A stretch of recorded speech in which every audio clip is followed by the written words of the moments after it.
주님이 기억하시는 인생, 주님이 기억하시는 인생이라는 제목으로 여러분과 함께 말씀을 상고하기를 원합니다. 사랑하는 여러분, 기억하는 것, 기억이라는 것이 참으로 하나님께서 우리에게 주신 귀한 선물이라 생각되어집니다. 여러분 어떠신가요? 그 삶을 살아가시며 이 기억이라는 것이 참 소중한 것이다 생각되어지시지 않으십니까? 좋은 기억들은 시간이 지나도 우리의 마음을 따뜻하게 하고 또한 즐겁게 합니다.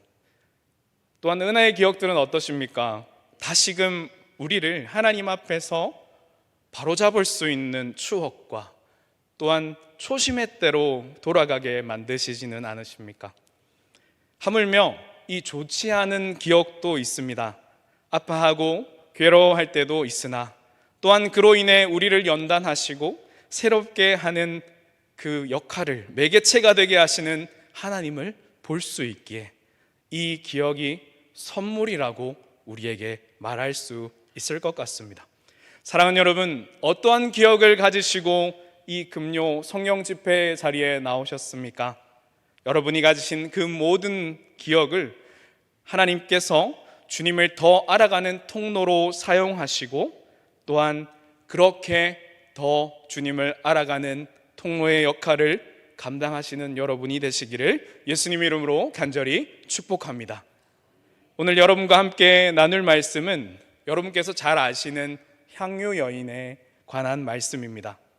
읽으신 말씀처럼 향유 여인의 행위로 말미암아 주님께서는 하나님의 복음이 전해지는 곳에 그 가운데 이 일도 항상 말하여라 라고 말씀에 기록해 놓으셨죠. 대체 여러분 어떠한 일이길래 주님께서 이렇게나마 강조하셨을까요? 이렇게까지나 강조하셨을까요?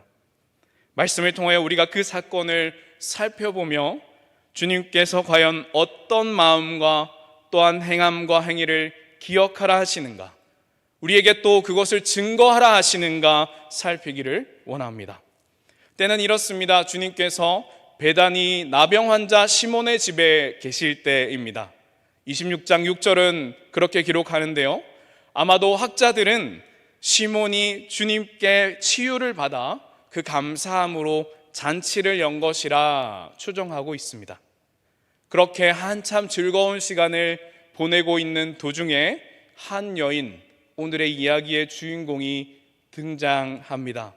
물론 성경의 주인공은 예수님이십니다. 그러나 도중에 한 여인이 주님께로 다가와 갑작스럽게 식사하고 계시는 주님의 머리 위에 향유를 붓는 사건이 일어나죠. 이 향유를 부은 자는 나사로의 동생 마리아로 요한은 기록합니다. 그러나 마태복음에는 그 여인의 이름이 나와 있지 않습니다.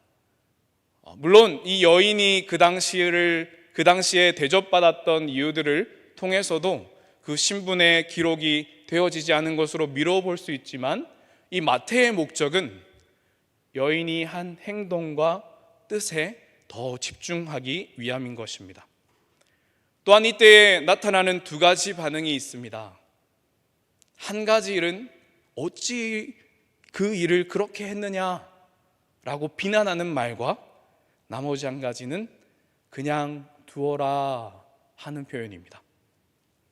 주님과 함께 있던 이 마태복음은 제자들은 그것을 허비하였다고 비난을 합니다.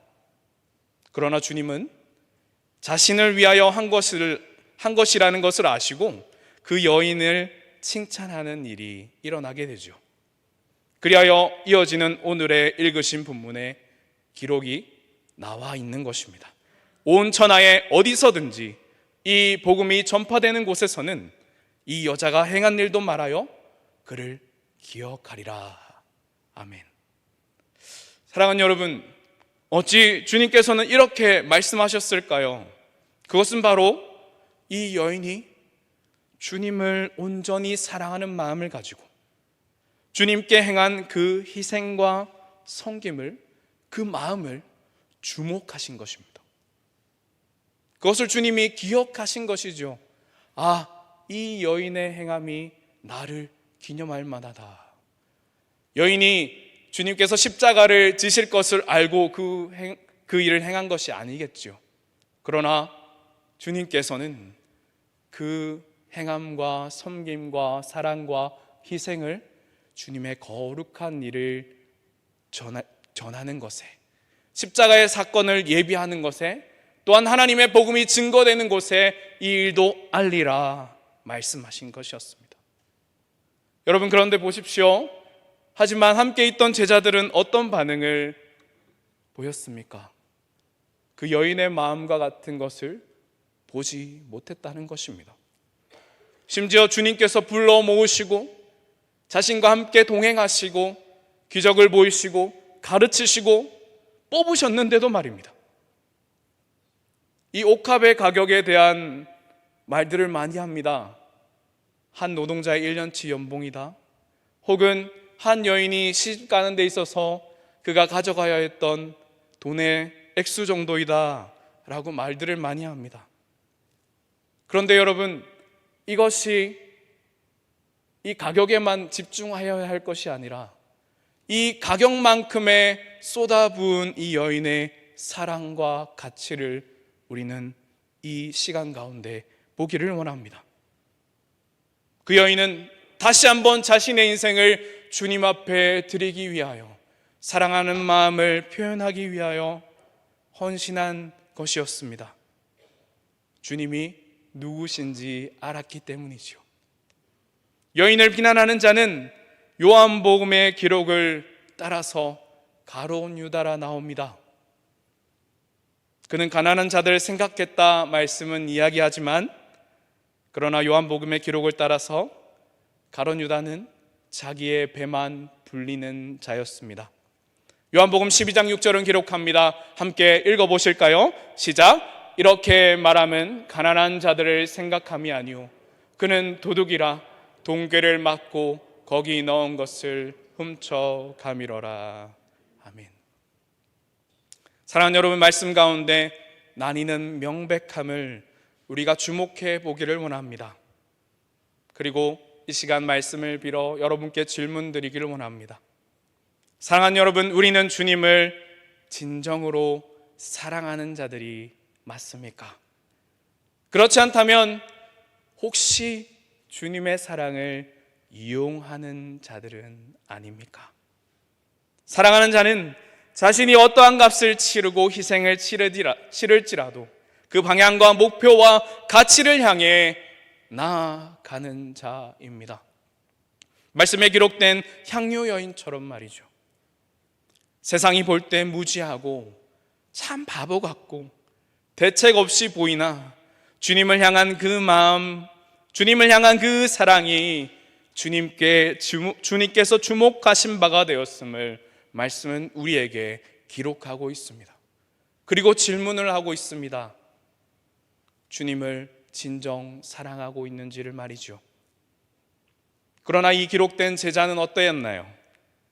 사랑을 자신의 이득과 영광을 위해 이용했던 자였습니다. 무엇인가를 하기 전에 계산을 하기에 빨랐던 자였죠. 타산적이며 자기의 배를 불리기에 타인을 이용하기를 즐거워했던 자였습니다. 그리고 그것을 자신의 영광을 위해 행동하는 자임을 말씀은 우리에게 보여주고 있습니다. 그 모든 일이 있은 후에 다시 한번 주님은 우리가 읽으신 마지막 절을 말씀하시죠. 하나님의 복음이 전해지는 곳에 주님을 향한 사랑의 소식 또한, 이 여인이 행한 사랑의 소식 또한 함께 전해지게 하라 말씀하셨습니다. 왜 그러셨을까요? 왜 그렇게 강조를 하신 것일까요? 바로 우리 주님의 사랑이 그러했기 때문입니다. 사랑하는 여러분, 우리가 받은 사랑이 그 사랑과 닮았기 때문입니다. 이 땅에 오신 주님의 계획이 그러했고, 우리의 왕으로 오신 주님은 하늘 보좌 버리고 이 땅 낮은 구유에 오셨죠. 그리고 부자와 권력자들과 함께 하시며 그들과 이야기를 하신 것이 아니라 가난한 자들과 병든 자들을 찾아가셨으며 약한 자들과 우는 자들과 함께 하셨습니다.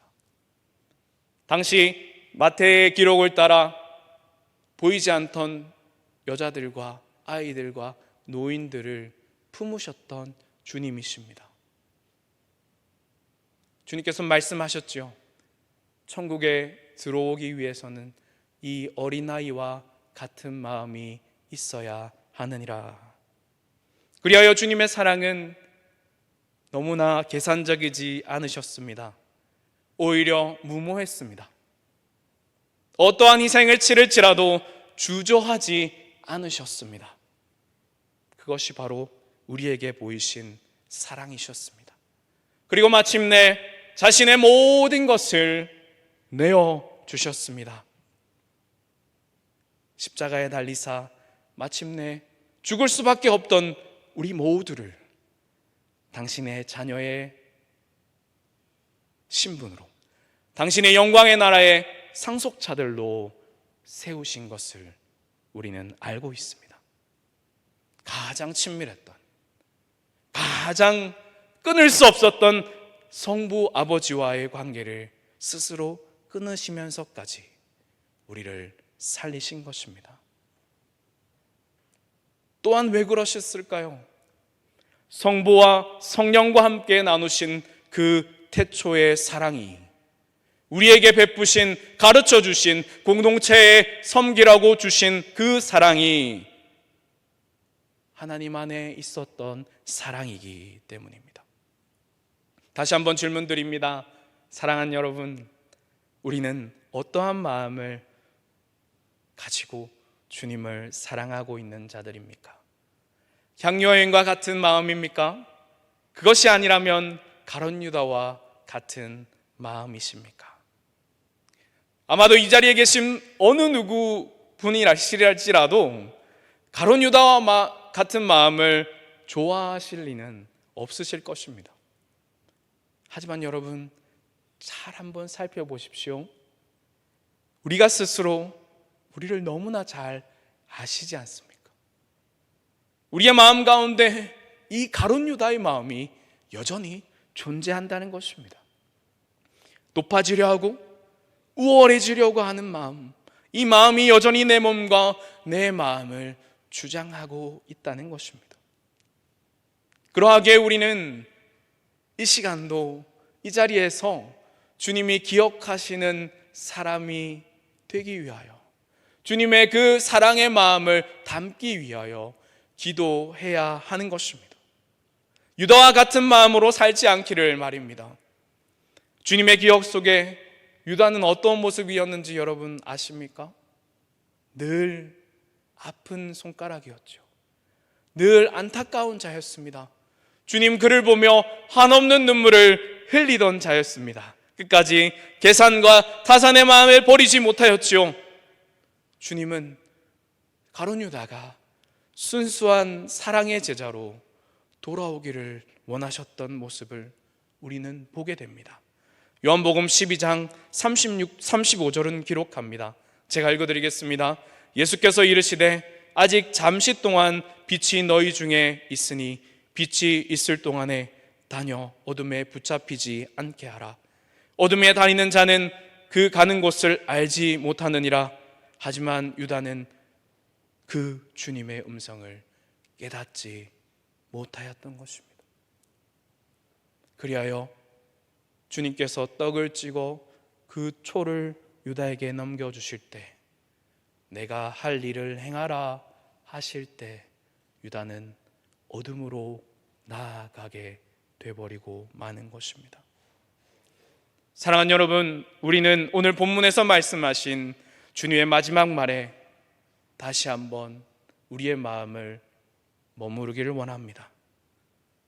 복음이 전해지는 곳에 이 여인이 행한 일도 나를 온전히 사랑하고 나를 온전히 섬기는 그 마음을 가지고 쏟은 이 마음을 기억하라 말씀하고 계십니다.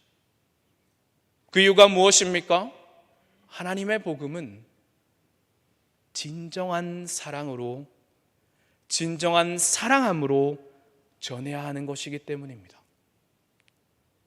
주님을 진정으로 사랑하는 그 마음이 우리의 가족과 이웃들에게, 그리고 우리가 속한 사회로 흘러가야 함을 말씀하고 계시기 때문입니다.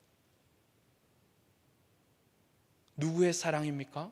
우리 안에 생겨나는 사랑이 아닙니다. 주님께 받은 진정한 사랑 말입니다. 하나님께서 나타내신 역사들을 보게 될 때에 우리는 알 수가 있습니다. 항상 그곳에는 이 세상의 부요함을 뛰어넘는 사랑과 섬김, 그리고 희생이 가득했기 때문입니다.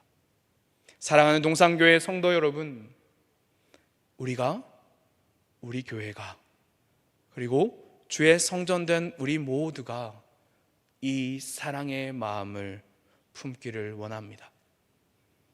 이 사랑의 마음을 가지고 주님 앞에 살아가기를 원합니다.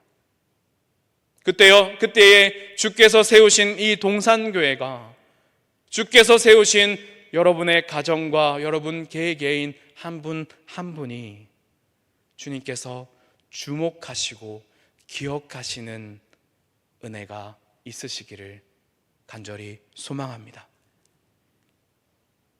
그때에 주께서 세우신 이 동산이 주님의 주목을 받을 것입니다. 내가 저 교회를 세웠지, 나의 피로 세웠지, 그런데 참으로 나에게 기억될 만하구나. 나의 복음이 전해지는 곳에 참으로 이 귀한 사랑이 이곳에 가득하구나 하는 그러한 칭찬과 격려가 이 세상이 주목하지 않을지라도 주님께 칭찬받는 교회로 서시는 여러분 되시기를 예수님 이름으로 간절히 축복합니다. 함께 찬양하고 기도하겠습니다.